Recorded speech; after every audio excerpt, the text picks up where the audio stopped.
प्रणाम। ओम नमः शिवाय। आज्ञा चक्कर से सहस्त्रार चक्कर की यात्रा की अक्सर बात की जाती है कि ये यात्रा बड़ी मुश्किल है और लोग इसके अंदर फंस जाते हैं। तो हम आज इसी की बात करेंगे कि ये कैसी यात्रा है, लोग इसके अंदर कहाँ फंस जाते हैं और जब वो फंस जाते हैं तो उनको निकलने के लिए क्या करना चाहिए, उसी की हम इस वीडियो के अंदर बात करेंगे। तो समस्या ये आती है कि बहुत से लोगों के, मेरे पास भी पर्सन आते हैं कि हम यहाँ फंस गए।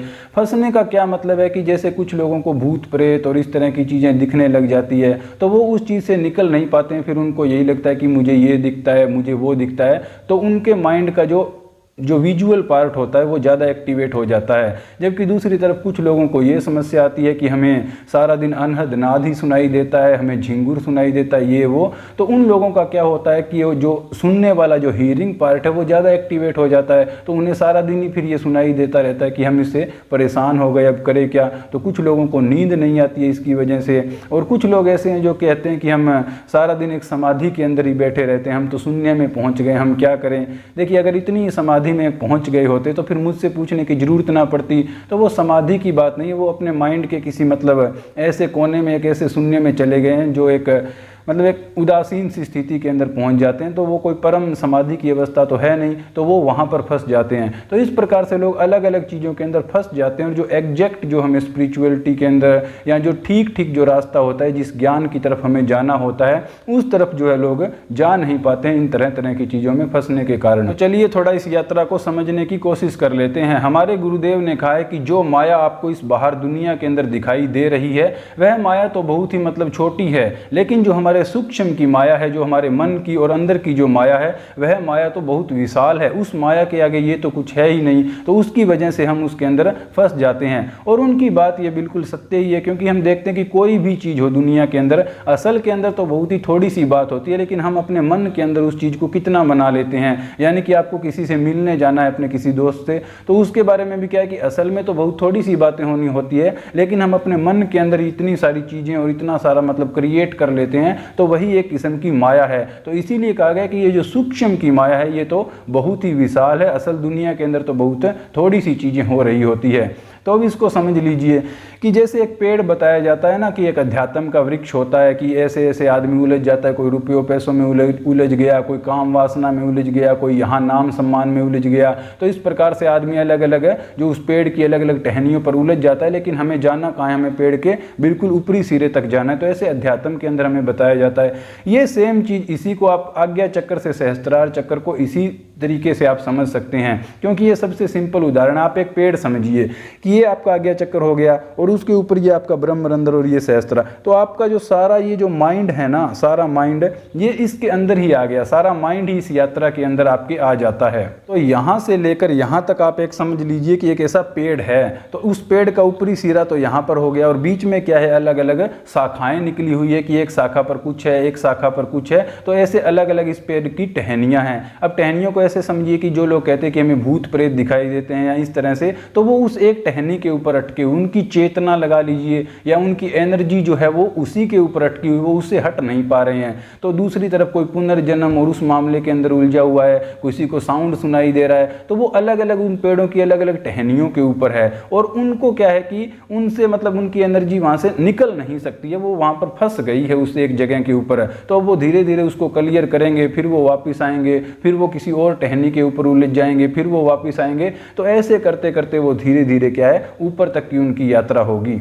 लेकिन अनेक लोगों के साथ ये यात्रा डायरेक्ट भी हो सकती है कि सीधा एनर्जी यहाँ से आपके ब्रह्मरंध्र से निकल जाए, जैसा कि मेरे साथ हुआ था। जब कुंडलिनी जागृत हुई और वो हुआ तो इतनी ज़्यादा टहनियाँ और इतना ज़्यादा एक्सप्लोर करने का मौका नहीं मिला, वो अपने आप ही पता नहीं परमात्मा की दया से या कैसे भी हो गया। तो वो जो एनर्जी है वो सीधा यहाँ से आपके ब्रह्मरंध्र से निकल गई। तो उससे क्या होता है कि एक बार एनर्जी वहाँ से अगर आपकी निकल गई तो बाद में आप एक पक्षी की तरह हो जाते हैं, जो फ्री फ्लोइंग बर्ड होता है कि आप ऊपर तो पहुँच गए पेड़ के शिखर पर, अब आप जिस चाहे मर्जी टहनी के ऊपर जाकर बैठ जाइए। जब आप उस टहनी से उड़कर दूसरी टहनी पर चले जाइए, तीसरी जगह पर आप चले जाइए, आपको कोई समस्या नहीं होती है। लेकिन जो फंसे हुए लोग हैं उनकी समस्या ये है कि वो उस एक चीज़ से निकल नहीं पाते, उनके पास इतनी अथॉरिटी नहीं है कि उस एक चीज़ को छोड़कर वो अपना टॉप के ऊपर जा पहुंचे, ऐसा वो नहीं कर पाते हैं। तो अब मेरे साथ क्या होता है कि एनर्जी जो है वो यहाँ से, उसका रास्ता तो खुल चुका है, तो वो एनर्जी ऊपर ही रहती है। लेकिन जब हमें दुनियादारी में कोई काम करते हैं, कोई चीज़ को एक्सप्लोर करते हैं, तो वो हम उसकी वो एनर्जी जो है नीचे आ जाती है। जैसे कि वो पक्षी किसी भी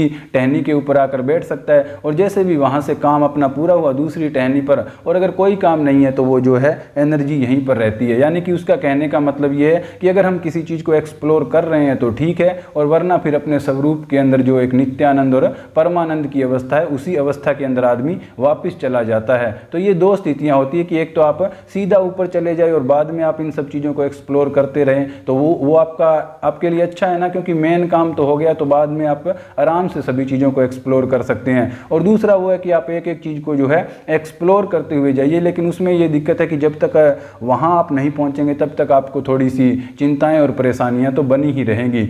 तो आप ये फंसना समझ गए कि इस प्रकार से जैसे पेड़ की अलग अलग टहनियाँ वैसे आदमी फंस जाता है। इसी चीज़ को अगर आप विज्ञान के हिसाब से देखें तो विज्ञान के हिसाब से भी आपके ब्रेन के अंदर अनेकों अनेक रीजन है, अनेक तंतु है, तो हमारे ब्रेन के अनेक पार्ट है। तो इन लोगों के साथ क्या होता है कि उनकी जो कॉन्शियसनेस है वो किसी एक पार्ट के अंदर ही स्टक हो जाती है, कि विजुअल पार्ट के अंदर स्टक हो गई या हियरिंग वाले पार्ट के अंदर स्टक हो गई। और जो सहस्त्रार चक्र खुलने की बात है तो उसके अंदर वो किसी भी मतलब पर्टिकुलर दिमाग के पार्ट के अंदर आपकी जो कॉन्शियसनेस है वो फंसती नहीं है, वो सीधा यहाँ से बाहर निकल जाती है। वास्तव में मतलब वो बाहर निकल जाती है। अब आपको कैसे समझाया जाए, तो इसी चीज़ को अगर आप मन के हिसाब से समझने की कोशिश करेंगे कि मन से कैसे फंसता है, तो एक तो जो हमारे सही विचार होते हैं कि मैं कौन हूँ या आत्मा परमात्मा उस तरह के, तो वो तो एक सही डायरेक्शन है। लेकिन उसके अलावा जो लोग अनेक अनेक जो हमारे मन के गहरे गहरे पता नहीं क्या क्या विचार है, तो वो लोग उनके अंदर फंस जाते हैं। तो यही फंसना होता है आज्ञा चक्र से सहस्त्रार चक्र के बीच में।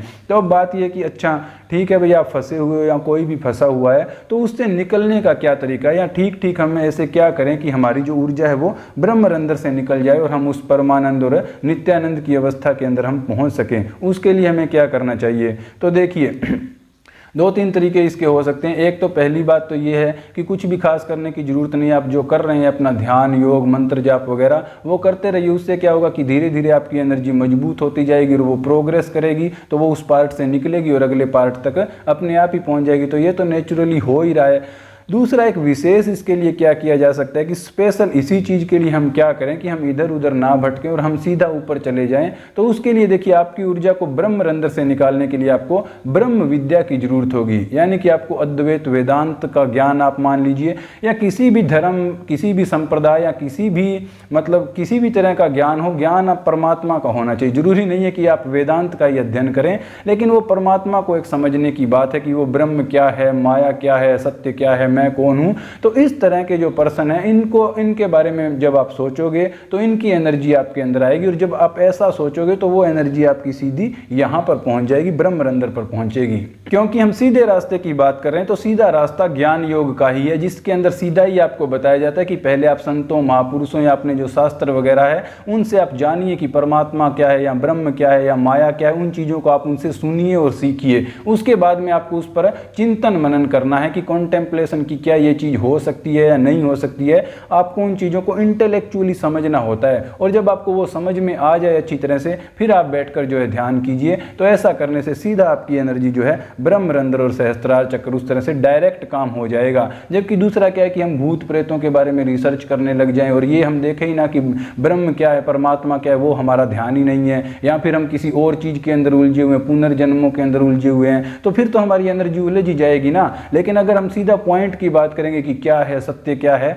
तो हमारी एनर्जी जो है वो सीधा ही वहां पर जाएगी। तो ये आपका दूसरा तरीका हो गया। इस तरह के ज्ञान विज्ञान और ऐसे माहौल में अगर आप रहोगे तो आपकी एनर्जी जो है डायरेक्ट सीधी ऊपर जाती ही रहेगी। और तीसरा तरीका ये भी हो सकता है कि आप किसी ऐसे आदमी से भी जुड़ सकते हैं जिसका कि सहस्त्रार चक्र खुला और जो कि ऊपर से एनर्जी का ट्रांसफर दूसरे लोगों में कर सकता हो। जैसे कि आप मेरे साथ भी जुड़ सकते हैं। अब इसमें कोई घमंड की बात नहीं है कि मैं तो कह रहा हूं कि अच्छा ये है, क्योंकि जो भगवान शिव के सर पर जो गंगा बताई जाती है ना कि गंगा ऐसे उसमें गंगा बह रही है, तो वो गंगा ज्ञान की ही है। क्योंकि भगवान शिव का क्या है कि सहस्त्रार चक्र खुला हुआ है, तो ब्रह्मांड से ऊर्जा उनके अंदर आ रही है। तो ब्रह्मांड से जो ऊर्जा उनके अंदर आ रही है वही जो है वो ज्ञान के रूप में दूसरे लोगों तक पहुंचा रहे हैं। तो वही ज्ञान की गंगा है। तो आप ऐसे किसी भी व्यक्ति के साथ जुड़ सकते हैं। मैं अपनी तो नहीं कह रहा, क्योंकि अब क्या होता है कि मेरे पास बहुत से लोगों के फ़ोन आते हैं, जब उनसे बात होती है तो तब वो लोग वास्तव में ये बात कहते हैं कि सर आपसे बात कर रहे हैं तो इसी वक्त हमारे ऐसा हो रहा है, हमारे ब्रेन में ऐसा हो रहा है, हमें वाइब्रेशन हो रही है, ऐसे हो रहा है, गूज बम्प आ रहे हैं, इस तरह की चीज़ें।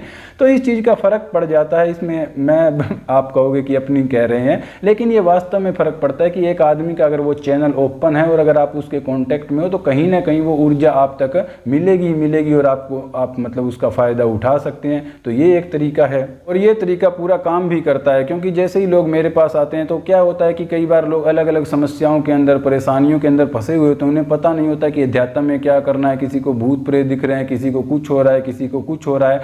तो जैसे ही वो आए तो क्या होता है कि उनको एक शांति मिल जाती है कि हाँ चलो ठीक है कि हम एक सही जगह के ऊपर पहुँच तो गए कम से कम है। और उसके बाद में जब वो लगातार कॉन्टेक्ट में रहेंगे तो वो उन गलत चीज़ों की तरफ तो उनका हम ध्यान जाने नहीं देंगे ना। तो उनको अच्छी अच्छी बातें जो ब्रह्म विद्या और वो चीज़ है तो उससे उनकी एनर्जी जाएगी। और ये हो भी रहा है, बहुत से लोगों के साथ ऐसा हुआ भी है कि उनको काफ़ी ज़्यादा उनकी समस्याओं से आराम मिला और वो अच्छे एक रास्ते के ऊपर आगे बढ़ रहे हैं। तो ये हमने देख लिया कि ये माया होती है जो आज्ञा चक्र से लेकर सहस्त्रार चक्र के बीच में, और इससे निकलने के लिए आपको क्या करना चाहिए, ब्रह्म विद्या की आपको ज़रूरत है। हालांकि इतना आसान नहीं है ब्रह्म विद्या को समझना और सीख पाना, लेकिन फिर भी आपको मतलब कोशिश तो करनी पड़ेगी और तो कोई इलाज है नहीं। ओम नमः शिवाय।